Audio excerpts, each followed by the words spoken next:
something happens inside of you when you do not know or what might happen to you, but you do know what you're standing up for is right.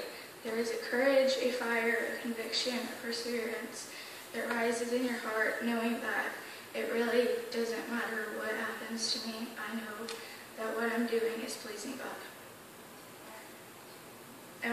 I have a verse out of Okay, so what I'm going to talk about today is, as youth, I think it's really important for like standing up for what you believe in, especially in like school around other kids. So I'm talking about like one thing I really struggled with is being afraid of like worshiping and carrying my Bible around with me. But I found some verses that really helped me, so I thought I would share those with you. I have Daniel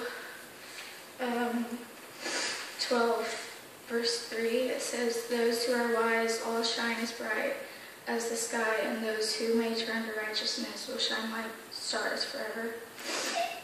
And I have John 14:12. "The truth is, everyone who believes in me will do the same works I have done, and even greater works, because I am going to be their Father."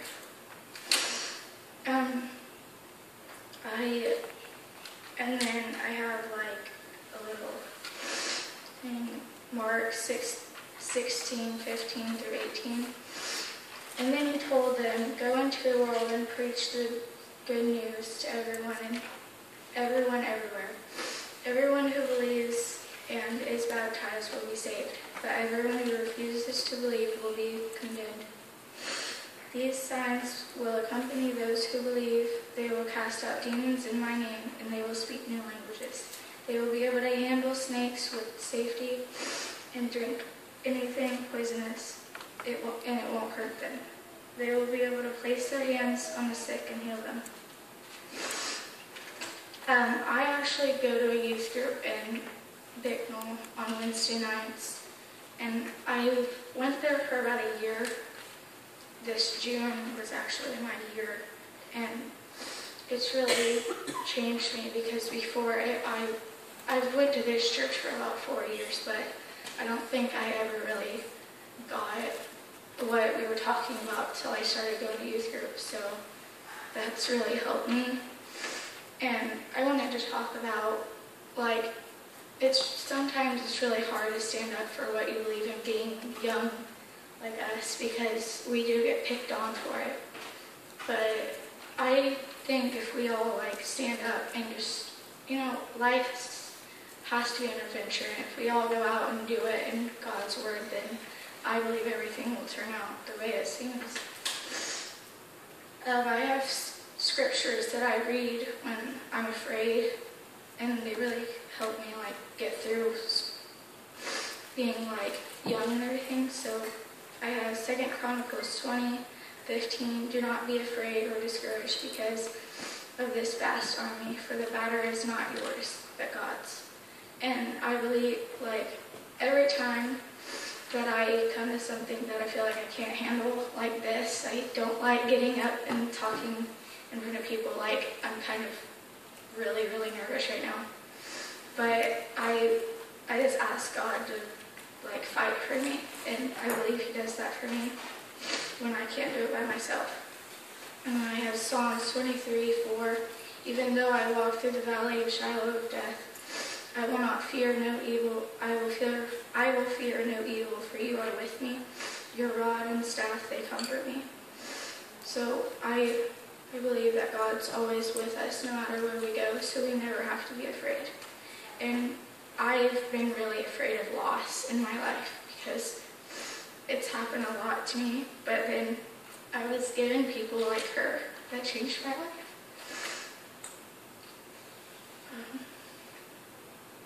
Okay, I don't really know, like, I don't have anything else, but okay. Then I have, fourth. Then we'll pray. Father, your word tells me that you will never leave me or forsake me. You say to me that you're my helper and that I will not need to be afraid. For you know every numbers on our heads, so in you alone I will not fear, because you tell me that the battle is yours and not mine. I am more than a conqueror through you today. Thank you for never-ending promises. In Jesus' name, amen.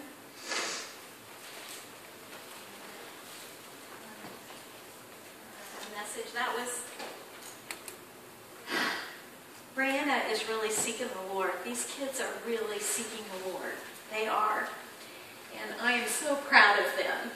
So proud of them. They read their Bibles. They are praying. They're listening to Christian music.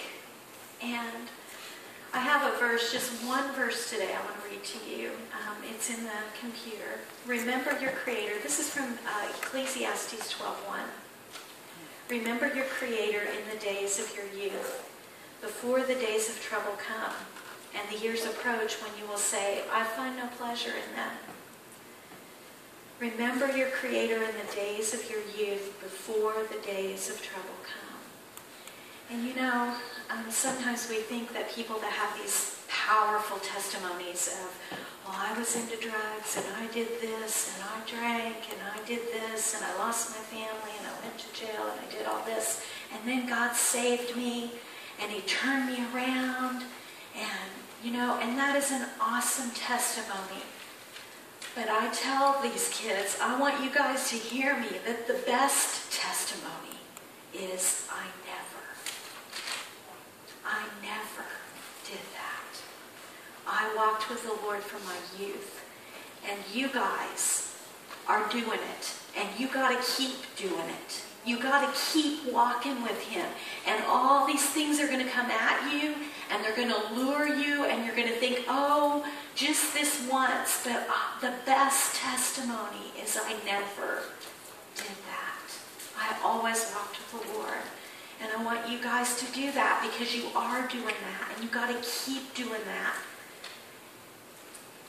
Daniel, God used him mightily because he never took a step to the right or to the left.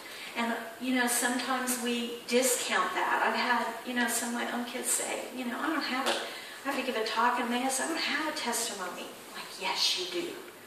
The best testimony is that I walked with the Lord from my youth. And some of you have that testimony. And you need to be proud of that testimony and not think that it's any less than something else. I always walked with Him. And that's what God can use.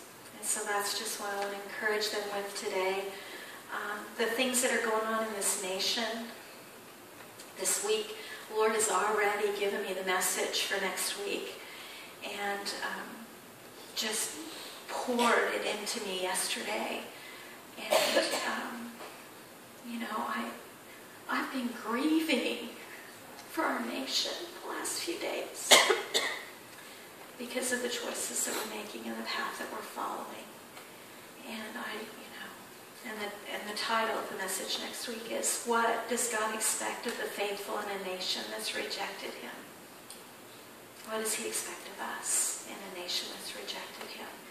And you kids, Ryan, and all you little Worstel girls, and Carson, and you young adults up here, and all you guys, you have to know what you know, because the world is going to deceive you if you don't. And it's convincing. It's convincing. You start listening and you think, oh, well, maybe that is right. But it flies in the face of what God says. And this is the standard.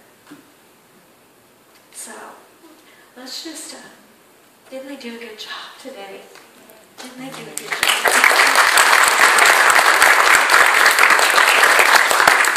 And they look pretty docile here, but let me tell you, at Holiday World, they're not so much. Just a short thing about the little poster here too.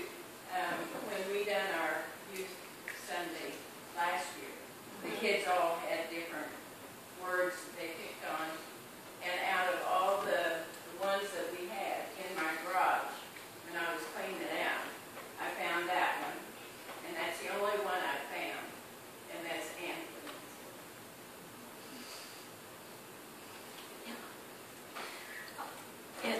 says faith. I'll read it. Faith. One thing I pray for is the opportunity that I can impact you.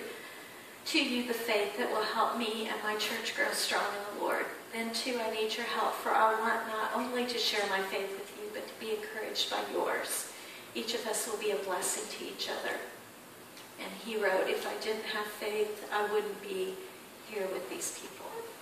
So, let's go to the Lord in a word of prayer. Father God, thank you for our youth. Thank you that they bring life. Thank you that they bring laughter and joy and excitement, Lord. And I thank you for this church that is so full of godly wisdom that these kids need. And I thank you for people in this church that are full of that wisdom, that are willing to share that wisdom with the next generation. And so, Father, I pray your blessing over the words that were spoken. I pray that we take them to heart. I pray that they change us and shape us and show us, Lord, your light. We love you, Lord, and we give you all the praise. In Jesus' name, amen. Maggie? If you want to stand.